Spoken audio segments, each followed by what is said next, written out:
This is episode 64 of the Equestrian Author Spotlight podcast. I'm Carly Kade, and today I'm talking with Sallianne Hines. Sallianne is a fan of all things Jane Austen and is an advocate for animals, children, and simplicity.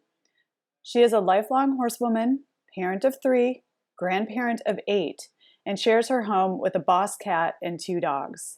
They all live in a little house on the prairie. Really.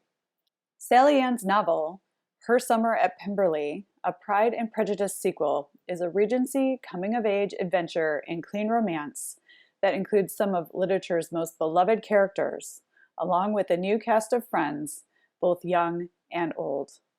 Sallianne is also an editor and owns Quinn Editing Services. Her philosophy is that we are all here to make a difference, and she believes it's never too late to become the hero or heroine of your own story.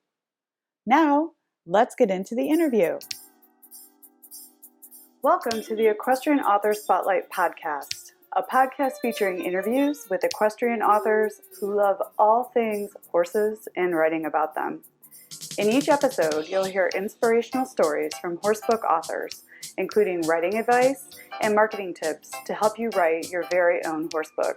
If you're an author, aspire to be an author, or simply love horsebooks, then you are in the right place.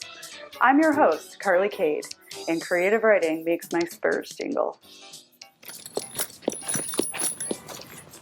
Hi, everyone. Welcome to the Equestrian Author Spotlight podcast. I'm Carly Kade, and today I am so excited to have fellow author Sallianne Hines on the show with me. Hi, Sallianne. Welcome. Hi, Carly. Thanks for having me. I am so excited to have you and talk with you about how you channel your inner Jane Austen. We were actually introduced through Susan Friedland of the Saddle Seats Horse blog. She read your books and she reached out to me and she's like, I have to know more about Sallianne. Her book was so amazing. So thus, Authors Unite, she brought us together and here we are. We're about to have a really amazing conversation about what you're up to in the world of writing. Okay, sounds good. Awesome. Well, as everyone knows, how I love to start these interviews off is getting to the good stuff. Sallianne, how did your love affair with horses begin? It really started when I was very little. I just remember having a rocking chair with padded arms, and that was my horse. I would ride it. And then when I started watching National Velvet, the TV show, I must have been probably 10 maybe or something like that. But that really ignited the fire of horses for me. So TV shows and books are always sort of what starts that. And then we do our imaginary thing where we're riding, the rocking chair or the rocking horse, or we're running around. I used to run around with my dog and pretend we were doing showmanship. So it all kind of starts from there. And then did you wind up having a horse in your life as you grew into a young horse lover? Eventually I did. My family was totally not into horses and didn't know anything about them, and we lived in town. So we could rent horses back then. It was $10 an hour. You could go out and rent a horse for an hour and ride. So I did that a lot. And then eventually I started taking riding lessons, and it was hunt seat lessons, amazingly, out in the middle of the prairie here where most people ride Western. That really started my love of riding hunt seat and jumping, and it's always been very casual. But eventually I did buy a horse of my own. I was a senior in high school, and it's kind of an odd story. Our grocery store was having one of those promos where they had horse races on it, and you bought a ticket, and then if you won, you could win different money. I won $100. Mm-hmm. And I was just shocked. And with that money and $25 I had saved up, I bought a horse because you could buy a horse for that much money back then. And he was a little paint horse. He was about 6 when I bought him. His story is kind of in my second book that I wrote. So I had him for those few years. Then I had another horse in college for a little while. Both of those horses, I didn't own a saddle though, so I was riding bareback all the time. You really learn balance that way. So that was my first riding experiences. So winning something at a local grocery store that enabled you to be able to buy a horse is so special. And what is it about horse girls? We always wind up coming most of the time from families who don't understand horses, don't know anything about horses, don't understand where the love comes from. It seems to be a constant in the interviews that the families are, and same here. My family didn't know anything about horses and I was just horse crazy girl.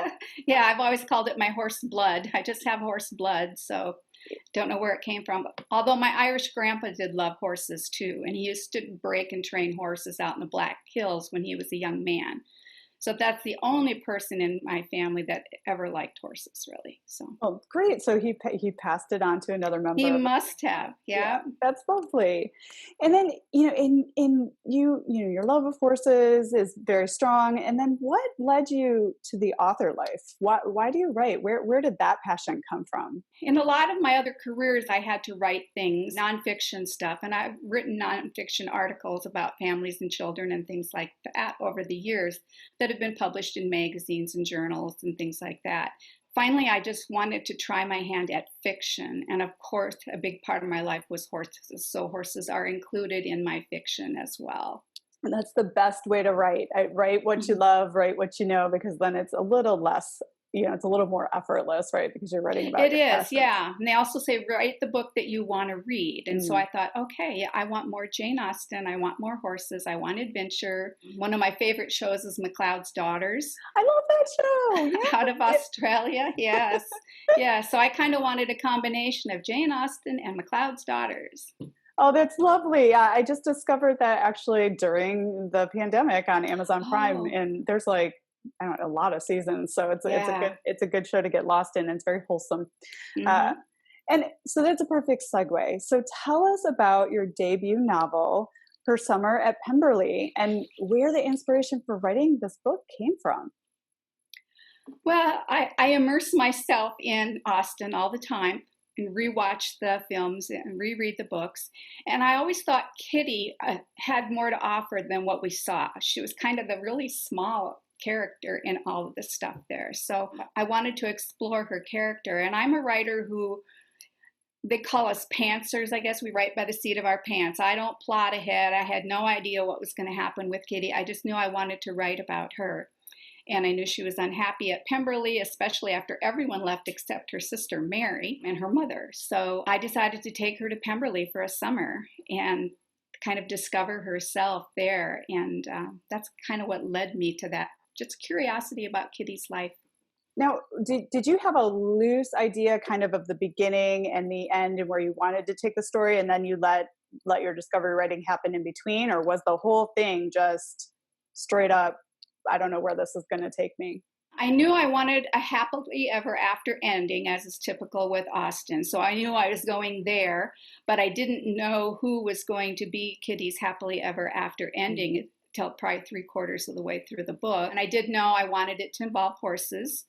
And I did know that there was kind of conflict at the time about women riding side saddle versus women riding regular, I guess you'd call it, and how restrictive that was and how that mirrored the society for women at the time. There were so many restrictions on women, and I kind of saw Kitty as a bit of a rebel, and that had kind of been hidden because Lydia had dominated her life, I think, for a long time. So that's kind of where it took me. A rebel equestrian woman. I love it. That's like right up my alley. And I really love this. As I was galloping around your website and then looking at your Amazon page and learning more about you to build the interview questions, your book description says, this Pride and Prejudice sequel is the Regency coming-of-age adventure/clean romance that includes some of literature's most beloved characters, along with a new cast of friends, young and old. How did you so skillfully channel Jane Austen as you wrote this book? Because your reviews are stellar. And, Susan actually wrote a blog post after having read an advanced copy of your book, and she just raves that you channeled Jane Austen so incredibly well. That's not easy. How did you get into that mind frame when you sat down to write? I think it's probably just from immersing myself so much in that world, reading it, watching it on TV. I watch a lot of British shows as well, and I've just kind of been a sponge, I guess, and soaked it up. But I was really careful to listen to beta feedback. I have a couple of really good beta readers who are total Austen geeks. That really helped a lot. I was really glad to see those comments, that it was very authentic and it felt like a real story from the time. So that is great. Amazing. And were there any challenges you had to face while trying to write this? Because, I mean, this is one of the most legendary women writers. And so did you face any challenges, or did you actually internal challenges or external challenges? Because I imagine some of that imposter syndrome might have snuck up on you as you were taking on this project. Did any of that occur for you? Maybe a little bit of imposter, but since I was writing a sequel, I wasn't changing anything Austen had done. Mm-hmm. So I didn't feel guilty about that or anything. And I personally prefer prequels or sequels. I don't like to mess with Austen's canon. I want it to stay how it was. The other challenges were to be sure that I had the dialogue and how people related to each other at the time to be realistic, because they talked differently than we do. Even my granddaughter, she's 16, she did some proofreading for me, and she read the first couple of paragraphs. She goes, "This is from another time, isn't it?" So she picked that up right away. So that was good. I mean, I wanted it to feel like Austen's writing. You know, even the use of a lot of em dashes and some of the punctuation that Austen used, we don't use as heavily now, but I did use those types of things. And I used the third person deep point of view. That was Austen's point of view as well, so that we could dive into Kitty's head when we needed to, but then have an omniscient view when we needed to as well. But I didn't go into anyone else's head, only Kitty's. That's fantastic. And then, of course, I think you being the sponge that you said you were, and having read so much Austen and watching the kind of TV shows and just being absorbed in that world really helped prepare you. Did you do any additional research around this as you prepared to write? Well, I did extra research, like about side saddles and about women's riding habits, the gown, whatever thing that they wore to ride and what those were like, what they were made of and things like that, and what shoes they wore or boots that they wore, quite different than what we ride in now. Long trains and things like that. I don't know how they managed all that, but and I did do a lot of research on the area. I had visited southern England in 2013. Went to Bath, saw all Austen stuff there, but I did not get up to Derbyshire. So I was not familiar with the landscape there. So I did a lot of research and looked at a lot of pictures about what's Derbyshire like and what's the land like, what's the climate like, what weather would Kitty encounter and things like that. And learned a lot about legends in the area too, because I include some legends in the book. I always like a little touch of mysticism. So I did include that. So that was some of my research as well. And then I had to research, since she traveled down to the Royal Mews, I had to know how long that would take approximately and kind of what kind of landscape would they go through to get there. That must have been really fun for you as a Jane Austen fan to actually do the research and dive into that, and as an equestrian, what the women are wearing while they're riding. And that must have been actually a fun project to do that deep research. It was kind of like some rabbit holes there. I could get lost in those. And then I also did some research on the royalty of the time, and I don't want to give away any spoilers, but I did read 3 books about one of the royals at the time, because I wanted to include a royal connection. And so I had to know where that person was historically, because it's a real person, where she was historically at the time, and how could Kitty have met her, and what might they have done together. So I read several books there and a lot of online research too, and that was really fun. This just sounds like a beautiful, fun passion project that turned into something really glorious for you. I love this. And the story you've already mentioned is told from the point of view of Kitty Bennet.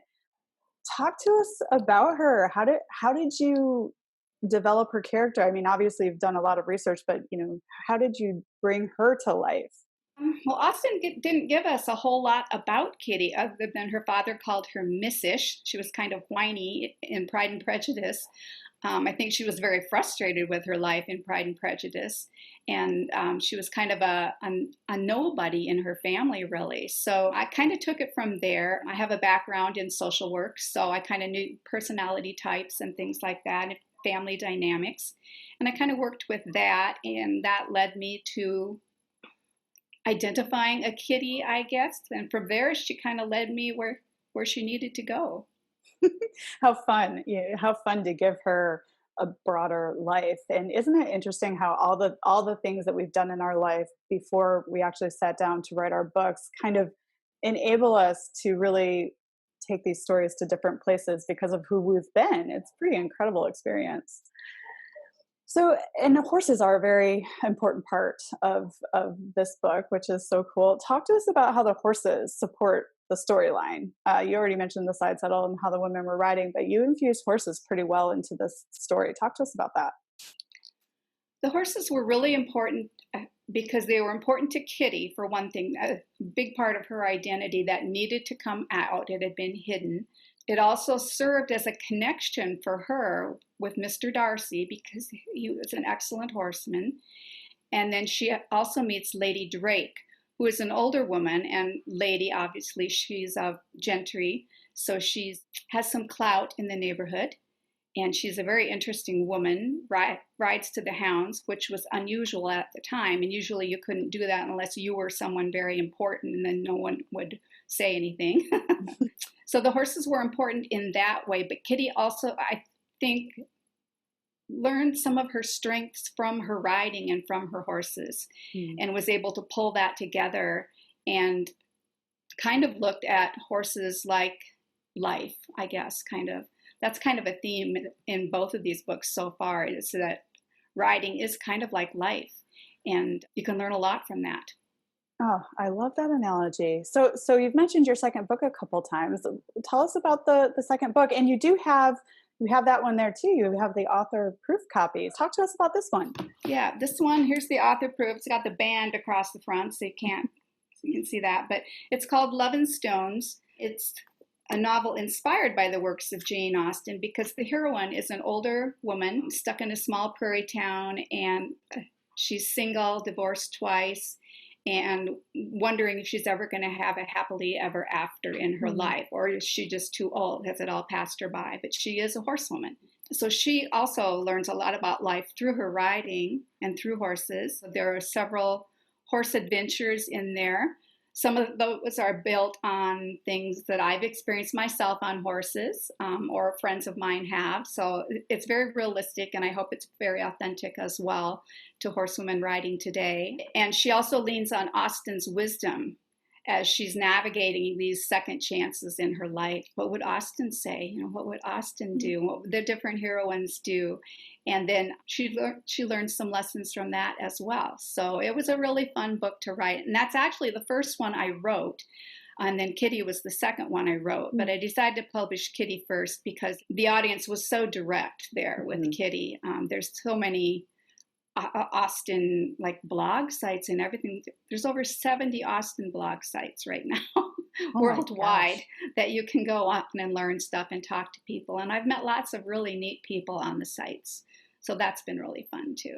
And so this is kind of a perfect opportunity to talk about independent or traditional publishing. Which route did you decide to take? How did you make the decision which way you wanted to publish your books here? I had always thought I would try for traditional publishing. And when I first wrote the first renditions of Love and Stones, I did go that way, queried probably 30 different agents and things like that, and just either got form letters or no reply. And I just thought, wow, this is going to take forever. At my age, I don't have forever. I have a lot of books I want to write and get out. So I just thought, I'm going to explore indie writing. And I have a background as a graphic designer and a background as a professional writer. So I thought, I've got those two things going for me. So I just thought I'm going to explore that and see if I can do it that way. And I've been really happy with that choice. It gives me a lot of leeway on deadlines and things like that, as well as cover choices. I'm really picky about typography and things like that. And I would have had a real hard time if they had put a cover on my book that I didn't like. I do utilize a lady in Washington State who digitizes my cover designs. I put them together on pages because I don't have InDesign anymore. But so I do the idea and the layout and the colors and things, and she digitizes everything so it's just ready to upload. And that's been really helpful for me because it would take me a long time to learn all the new tools for digital production. So. And let's talk about your book cover, and how lucky for you that you've got graphic design in your background. That actually really helps bring ideas to life with what's in your mind and actually get it on the book. But let's talk about this cover. Yeah, it does really help me because I'm used to making my ideas visual. So that helped me a lot. I wanted a cover for this because there's going to be several books in this series. Right now I'm writing Mrs. Dashwood's story from Sense and Sensibility. I'm going to concentrate on the mothers and the sisters and the friends of characters in Austen's novels. So I wanted to design where I could use something over and over, but just change the colors for all the books. It's not really series, but in this grouping. Mm-hmm. And so I hit on the lace idea because women did wear lace back then a lot, and so did men even back then. And I wanted something would be a strong image, but yet not particularly each story. So each story is going to have a little different figure up here denoting who it's about, kind of, and there'll be a different color scheme for each book. Color background will be different, and typography background will be different, but otherwise they will kind of look like a set. Mm-hmm. So that was my goal with this book, is to have something that looked like a set and that was adaptable enough. Mm-hmm. And so I came up with that, and I've had a lot of compliments on the cover. It's beautiful. Thank you. I really don't like the covers where they have modern people in a pose or something in front of a picture of an old house or something. The modern people just never look real to me. Yeah, it's beautiful.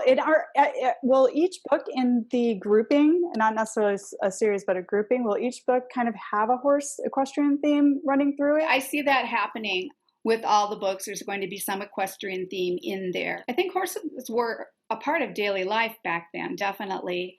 And I think the type of people that rode horses and understood them are the type of people I like to write about. So that's my goal. I love that. That's perfect. And let's talk about the cover for your second book.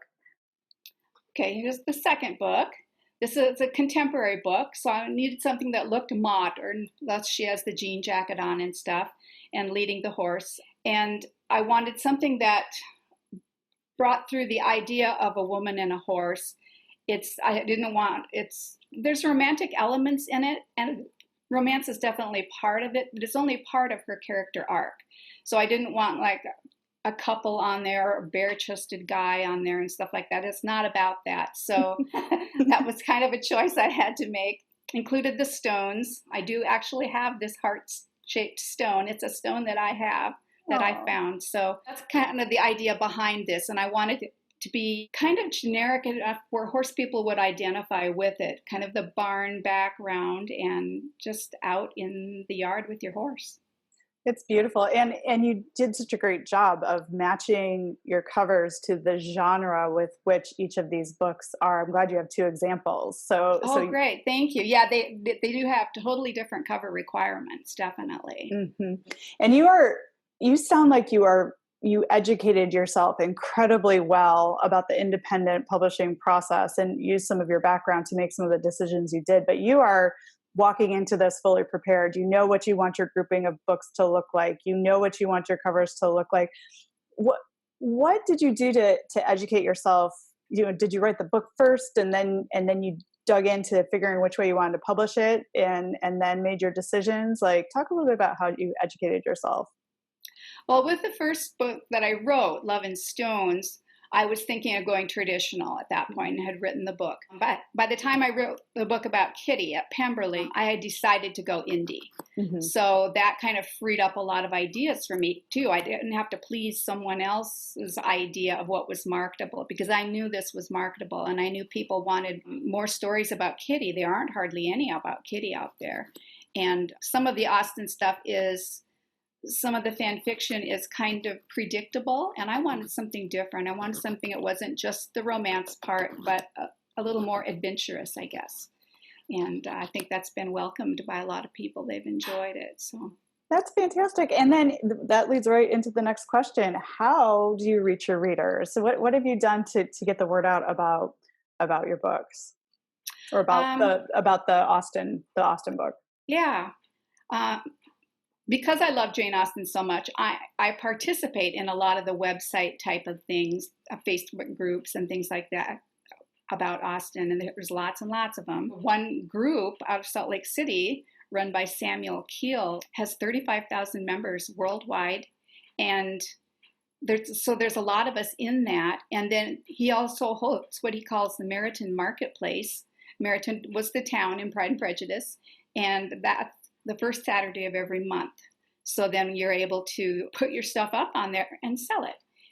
And just by being in these groups, I kind of have an organic presence. And when people are talking about stuff, or they'll say, I want a new sequel. What's a good book? What have you all read? What's out there, you know? And then people will climb on and just say what they've read and stuff. And one lady this winter was actually had a picture of herself sitting in a coffee shop line in her car in the winter saying, I want another Pride and Prejudice sequel. What's out there? And so I said, I just released her summer at Pemberley. And she goes, yay, I'm going to buy it. And she just bought it right then. So that's the kind of thing that happens when you're in these groups. You know, people will chime in and say, oh, I read this and it was really, really good. And so it's all been basically organic growth so far. And I'm really pleased with that. That's fantastic. And and this is the community that you Right. you are a part of it. It's living and it's breathing, and it makes it a little easier to get the word out about your book, because you are this. You understand what they want to read. You probably get great insights into what people are looking for future books in your Yeah. grouping as well. I'm sure that's like an excellent spot to get ideas and do a little research too about what readers are looking for. Yeah. Yep. I'm hoping to do that more with the horse people too, you know, because I kind of know what they want to. And there aren't as many tightly formed groups that way, I guess, on Facebook that I have found anyway so far. So there's a couple that you might be interested in if you're not already members. There's horse books for grown-ups. I did just join that. That's a very active group. And then there's also horse book addicts. And those seem to be the two most really active groups where members are talking, and there are a lot of authors participating, but there's also a lot of really supportive readers. So those are a couple good places.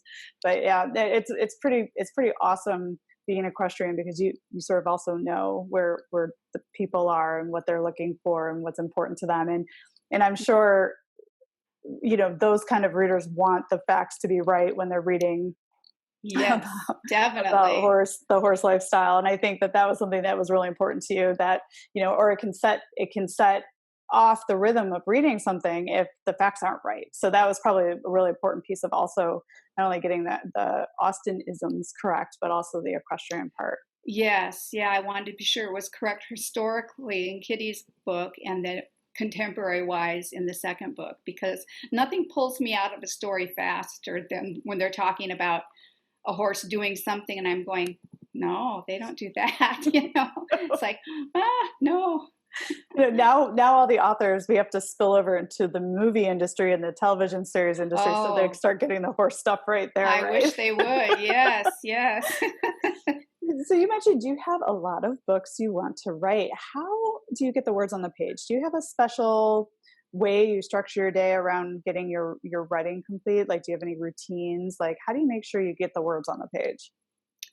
I'm still kind of struggling with that. I think I'm retired and I live alone, so I have no time commitments really to other people. So it's something that I'm trying to work out to be more consistent about. But it seems like once I'm writing, I want to just keep going, and I don't want to get interrupted, which is really hard because then there's daily stuff you have to do, and now there's marketing stuff to do. One thing that really helped me was joining NaNoWriMo in November, National Novel Writers Month. I actually wrote Kitty's story, finished it up during NaNoWriMo.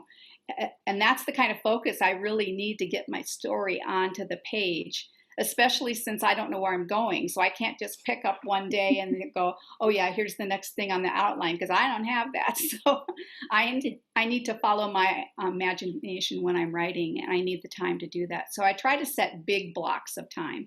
I can't really work in 30-minute things. That's just me. I mean, some people can do that really well, but it's kind of my style at this point. Yeah, and it's ever evolving, right? Because you're learning, and everybody writes a little differently. Like sometimes, one way to write a book works the first time, and then you kind of shift. But NaNoWriMo is an excellent way to get books written, because it really puts a structure there, and you're meeting goals, and you're challenging yourself. And I think the goal is with NaNoWriMo to write what is it, like 1,600 words a day, and by the end of November have a 50,000 word rough draft, and that's sort of the format for it. And it really creates a lot of structure around writing. I think it's a great thing to do and try out. And nothing happens if you don't have to hit the 50,000. Right.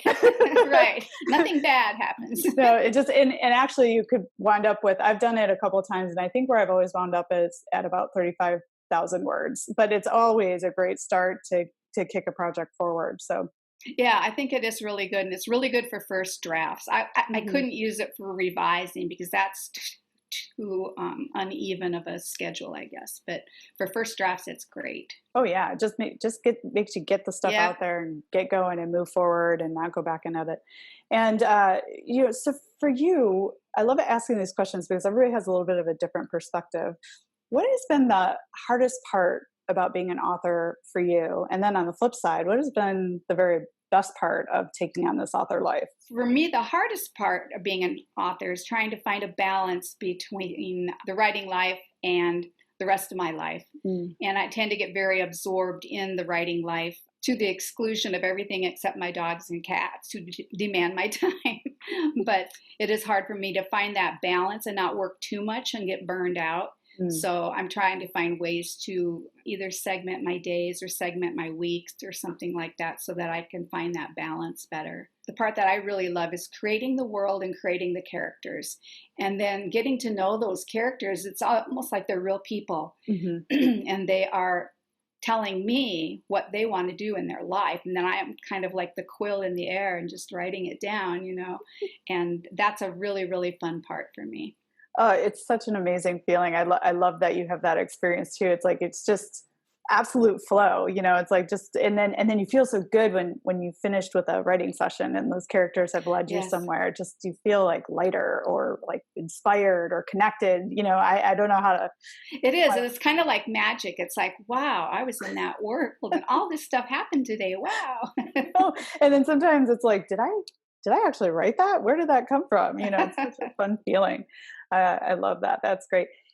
And then what's so interesting about you is you are actually an editor. You edit other people's books. Can you talk a little to us about, which probably only improved your author journey that much more because you have this sort of background. Talk to us a little bit about what you offer with editing, how you got into editing, and why that's so important. Okay, yeah. I have a little company called Quinn Editing Services. And in my nonfiction writing days, working for small newspapers and small magazines and things like that, I did a lot of proofreading, a lot of editing, or a lot of hats when you work at a small publication. So I had many years of doing that.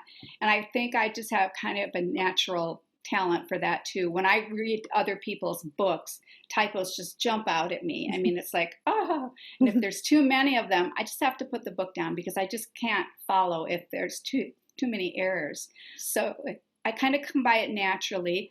I did start editing other people's books, and I do certain genres, like I don't do horror or things like that, and like gruesome, but kind of specialize in women's fiction, Regency, and things to do with horses or families and stuff like that.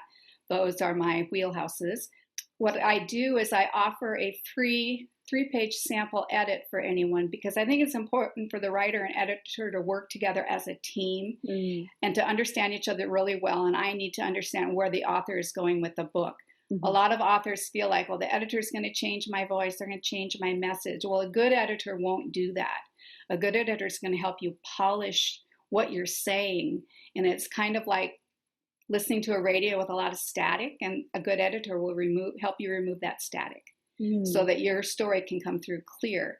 So I offer the free 3-page sample edit to be sure we're all on the same page and stuff like that. And I come up with a price based on that because I also don't feel like it's fair to price by the word because every project is different and unique. And I feel like someone has a fairly clean manuscript and I'm charging the same as someone whose needs a lot of work, that's not really fair either. So I come up with a unique price for each project that way. And that's also really a fun thing to do because I get to help someone polish their work and then eventually see it in print. A lot of them have sent me a book then after that. And I have several repeat customers. That's always a great thing too, because then you get a feel for how they write. They get a feel for how you edit. And it's a very good relationship that way.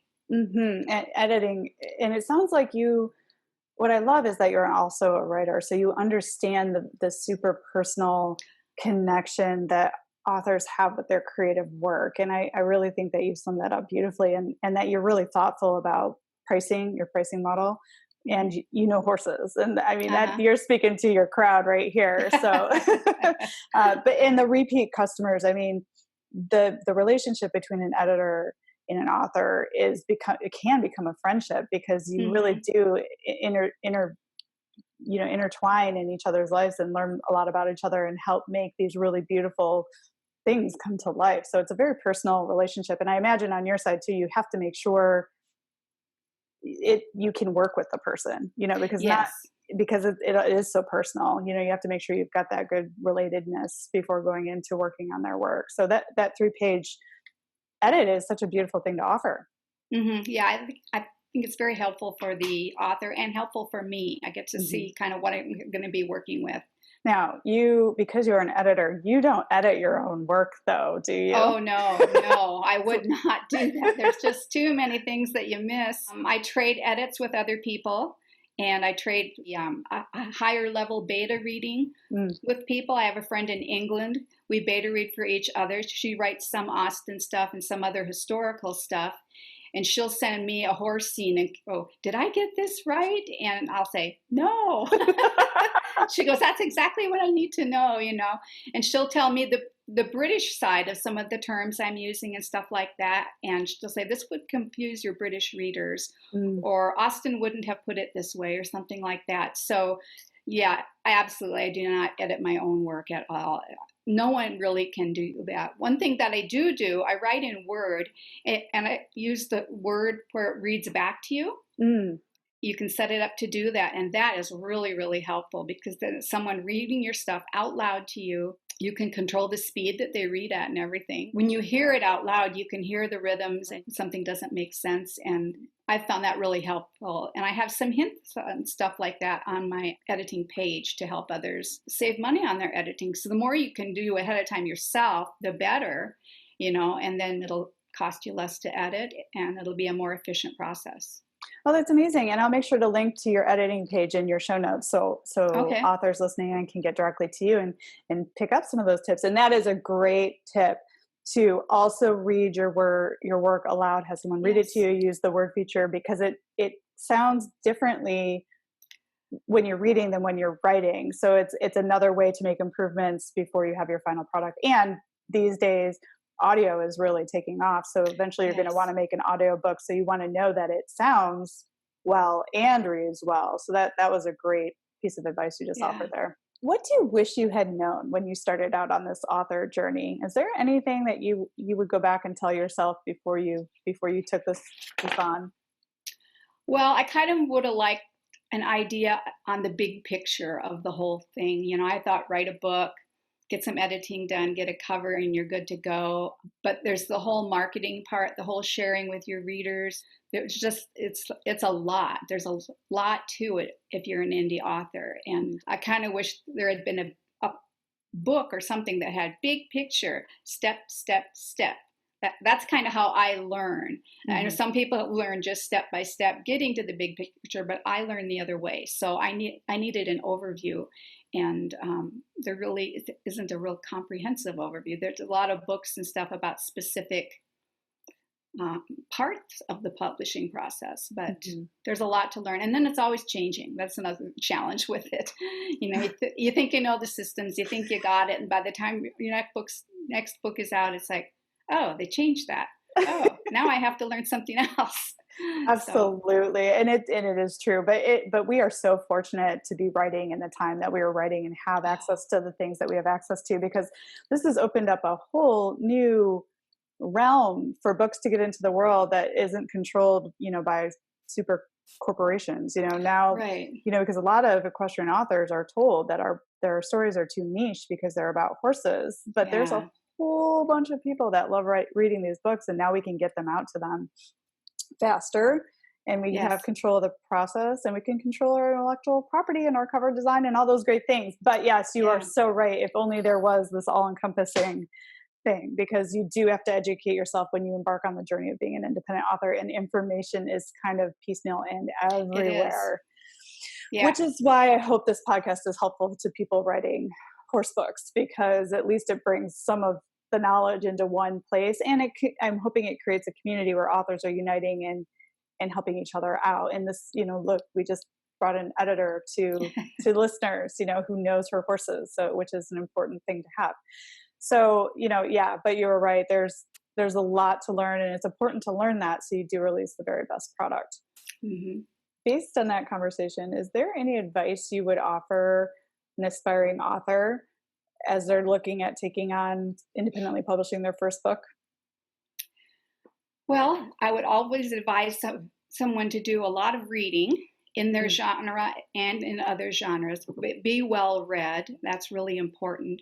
And I'm surprised that sometimes I talk to people who say, well, I don't read, but I'm writing a book. And it's like, how can you do that? It's like wanting to be a chef, but you don't want to eat. It's like, how can you tell it's good or not good, and what's even out there? So I think reading a lot and then writing a lot, and don't feel like it all has to be for publication. Just write a lot and get used to being able to have that flow come, and kind of get used to that idea of writing every day, even if it's not for publication. But I think writing a lot and then finishing your projects. A lot of people will start something and get real enthused, and they go, well, I have another idea. So then they start another idea, and then nothing ever gets completed. So they can't really have that good feeling about finishing a project and saying, wow, I did this, I got this done. I was teaching a homeschooling co-op creative writing too, and that was one of the biggest problems with the teenagers, was they have all these ideas, wonderful ideas, and they don't go down this road, then they go down this road and go down this road, and nothing ever got finished. And then they would get frustrated with writing. It was like, well, you have to finish them. So joining writers groups is really important. You not only learn the business, but you can also get feedback. There's lots of specific groups. Some talk just about covers, some talk just about the writing, some talk just about revisions. So I think joining online writers groups, there probably aren't a lot of in-person writers groups right now, but a lot of them are migrating to virtual. And I think that actually works quite well for writers, because we're trying to, share those things. You can share them ahead of time so you can read stuff and then discuss it in your groups. But I think being able to get some objective feedback and being able to decide, well, is this feedback something useful or maybe not? I mean, just because someone tells you something doesn't mean it's true, but like if you hear it from 3 people, then maybe it is true. So I think being able to accept feedback is also important. That is fantastic advice. Yes, finish those projects. And NaNoWriMo actually is a great space to take that on. So I'm glad you recommended that. Yeah, I always like to ask this question too. I mean, you're so interesting, and I've had so much fun talking to you. Is there anything your readers might be surprised to learn about you? I think there's a little music thing. Oh, yes. Yes, I'm a big Grateful Dead fan. That's awesome. I need a miracle. Oh, yay. Yeah, so a lot of people just looking at me would not guess that, I guess. Yeah, big Grateful Dead fan. Saw them in person several times when I lived in Northern California. Met Jerry in person once. Yeah, really? He said hi to me in a little club. Yeah. Yeah, so that was my big fan moment. And then also, some people are maybe surprised at my age and what I'm writing about. Maybe I'm writing all different ages. I like kind of an ensemble cast in a book or a TV show or a movie or anything. I like a mix of ages and a mix of types of people, I guess. So I kind of write for all ages. I know some people think that older people only write for older people, and you have to be young to write about young people. And I would disagree with that. I think that you can get into anybody's head at any time, and maybe even have a benefit being older because you've already been younger. Whereas if you're young, you haven't already been older. So, so I think maybe that's one other thing, probably. That's great. And did you always want to write a book, or is this something that you decided to do a little bit later in life? I mean, was it always there, or is this something? Because I think it's amazing. I mean, it's amazing. You can write your book. I think everybody's got a book at any point. It's never too late. So where were you on that spectrum? Did you always want to write, and then you finally found the time, or did it come up? How did it I, work for I you? think I've always wanted to write, and I've always written. I have journals going back 5 decades of journals. I've always kept journals and things Mhm. like that. And I've always kind of had it out there as a dream, but it didn't seem to be a very realistic dream for a lot of years because I don't have any connections with people in New York and big publishers and stuff like that.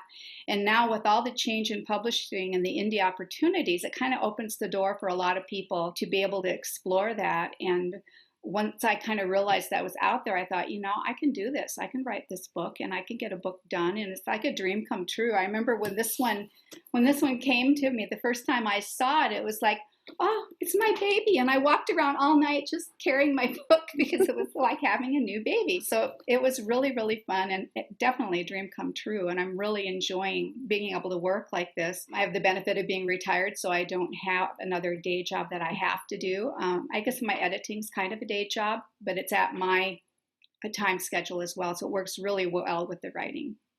That's so beautiful. And it is the first moment you see your book is just like, oh, I created something that never existed before. And it's Exactly. just such a proud moment. And you've done a beautiful job in beautiful work, and readers are loving this. They're leaving you amazing reviews, and you're doing everything right. I'm so excited for you, and I'm happy that your journey is continuing. So, what's next? What are you curious about? I know that you've got the 2 books there, and you said you're writing another one in your grouping of the Jane Austen Right. Yeah. offshoots. So what's next? What are you curious about? Where are you going? How many books do you have in you?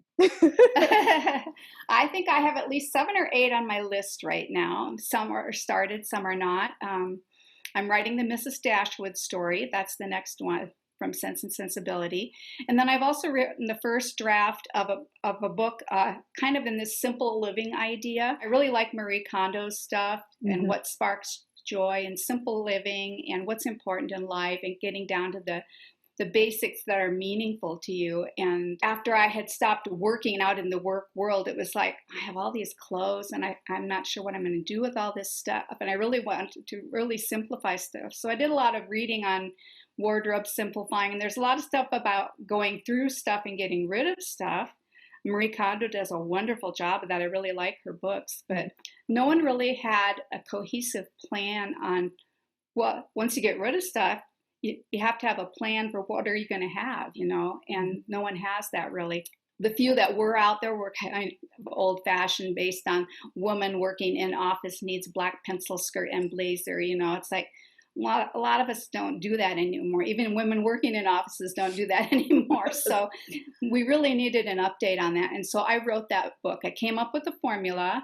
I used my design education and experience, and design is really problem solving. So it's how to work this out and make this workable for people. And it's a strong formula, but it's very adaptable to anybody, like any age. If you're trying to buy clothes for your kids and you don't want a zillion things, or a man wants to coordinate a wardrobe or something. It's for people of all ages, all genders, all walks of life. The formula works really well for everyone. Right now, I have some beta readers reading that right now, and then the first draft is done, but I need to go back and do revisions. So that'll probably be the next thing that will come out as well. And I'm real excited about that because I think that a lot of people are interested in simplifying their life and just having and doing what's meaningful and get rid of all this other stuff that's clogging up the airwaves. I totally agree. And that's amazing. So you're writing cross genre, kind of nonfiction, fiction, horses, Regency, like present time, modern time. That's amazing, and you're like totally taking hold of it. Actually, your writing style might work perfectly for the fact that you've got all these books in you that you just get immersed and you go. Like you don't have to stay in the lane. You just like what you're doing. You can explore writing nonfiction. You can explore wherever the passion takes you. I always say follow the muse, right? So there's follow the muse, and I love your advice on reading a lot. I mean, it's important to read because you learn from reading, not just structure and punctuation, but words and ideas and all that flows together. So I think that's great advice too. Yeah. Sallianne, I have so enjoyed our time together. Can you let listeners know where they can find you and your books online? Well, the best place is probably at my website, which is salliannehines.com. from there, I have links to the various stores and things like that, or indie bookstores that will be carrying my books. So that's probably the best place. Of course, if you're on any Jane Austen sites, you'll probably see me commenting on there. So That's wonderful. And I'll make sure to link to all those places in the show notes so people can get directly to you and to your books. And I wish you so much success. And I'm so excited to hear that you've got wealth of book ideas, waiting to get onto the page. Oh, and I appreciate the gift of your time. Thank you so much, Sallianne, for being here with me today. Oh, thanks for having me. I really appreciate being on the show and getting to know you and all your listeners as well. So it's been great. Thanks for joining us this week on the Equestrian Author Spotlight podcast. I hope you enjoy these Q&A sessions with wonderful equine authors who love all things horses and riding, just like me. Visit my website, carlykadecreative.com, where you can read the show notes, and make sure you never miss a show by clicking the subscribe button now. This podcast is made possible by listeners like you. Thank you so much for your support. Want a free guide to secrets of horsebook authors? Gallop over to carlykadecreative.com/wisdom to have author advice delivered instantly to your inbox. If you are an author who writes about horses and would like to be spotlighted, please let me know. Visit my contact page at carlykadecreative.com to fill out a request. I'd be happy to have you on the show too. Thank you for tuning in to the Equestrian Author Spotlight podcast. See you next time. I'm your host, Carly Kade. Creative writing makes my spurs jingle.